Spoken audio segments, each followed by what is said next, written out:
Okay, this is coming together quite quickly now because I've had to get it sent off to a singer. So, what I have done.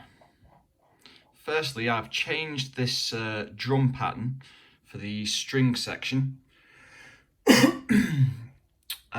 So now we've got an area where there's no drums, where the strings first come in.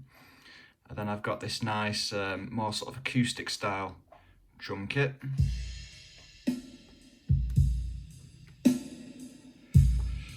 Which, listening to it on its own, it sounds like it's got maybe a bit too much reverb. When it's in the mix, it sounds okay. I might just tone it down a little bit now that I'm listening to it on its own.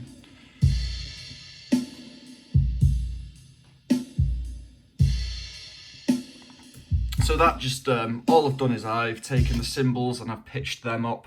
I've also pitched up the ride, which is obviously just another cymbal. And then I have cut some of the low frequencies out just to help it fit within the mix. I've also separated out the string section into multiple parts, but instead of them all coming in together, they come in sort of every 4 bars now, just to make it a bit more gradual. It helps the build as well, helps it move from one component to another. I've also added a couple of samples and a few little loops here. So these are just from sample packs. This is a shaker. Don't know if you can even hear that on the phone, but it's definitely there, and it'll definitely help the mix come together. And again, it'll help things sound a lot more natural. Then for the sort of middle 8 section, the cymbals and everything die down, and it goes just to a sort of a trancey style pad. And I've added, or I've kept the string section there from the, it's like a double bass played with a bow.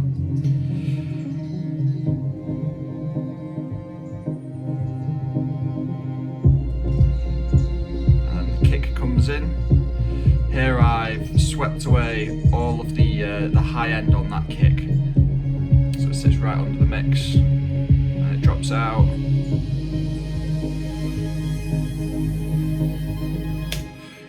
So that arpeggiated sound I use as an intro for each of the string sections, but I also wanted it to sound like an electronic track. I didn't want it to sound too orchestral in those components, so I've kept that running throughout. So I've turned off the pedal automation, because obviously I played it in with the piano, so it's automated the pedal, which has made it quite difficult in some places because the notes have been holding even when the clip has ended. And it took me quite a while to figure out what was going on there, but I've removed all that and I've dragged the notes across. So it's had a bit of a mix as well.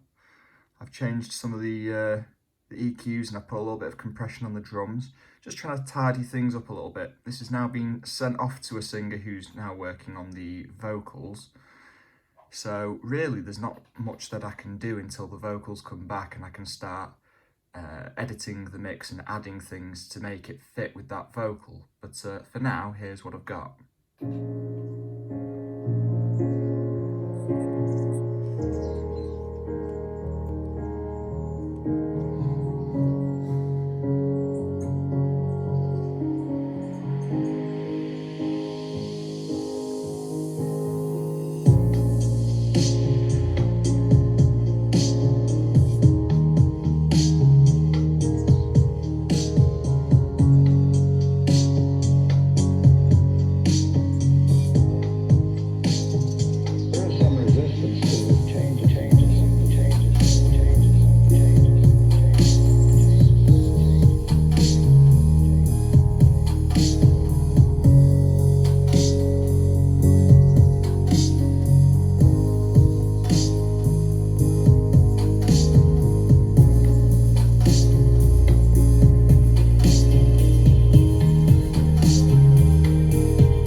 So just a little bit of housekeeping whilst I'm listening to it. I'd say the shaker is just a fraction too loud, so I'm going to knock that down by about maybe 3 dB. I would say the ride cymbal is too quiet, so that's on this kit. If I now open that, I can see the individual drums. Let me just loop that section so I can find my ride. Command L will select a section to loop, so as long as it's highlighted, it'll play.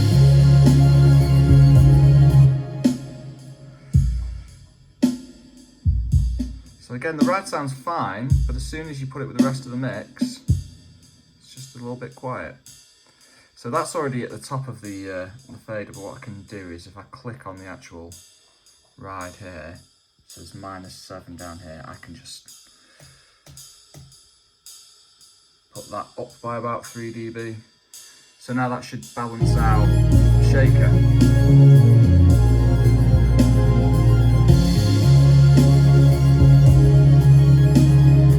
Might actually give that just another couple of dB.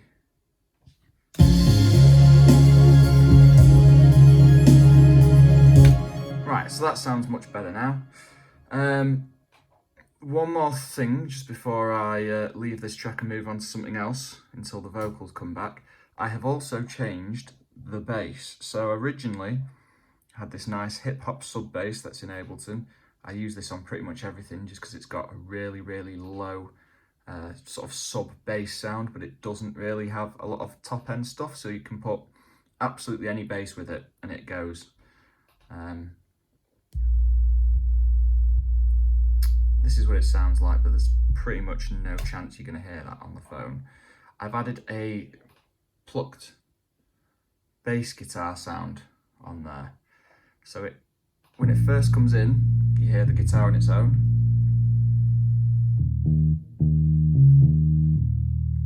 Really nice sound that. So to make this, I've taken a sound from Ableton and I've just changed the ADSR, so like the envelope, just so it has that long ringing out thing like an actual string would. And then I've put a bass amp on it. I've taken all the bass out and I've really boosted the mids as much as it'll go within the amp. I've swept away just a little bit of that bottom end so it's not clashing with the sub. And then just a little bit of compression at the end. Okay, so when it's all in, just show you that section where we transition. Here's the bass guitar.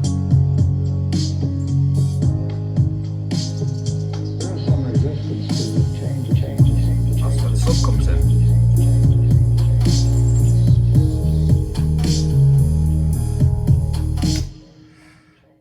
So just a case of waiting for the vocals to come back. Whilst I'm doing that, I can start working on something else.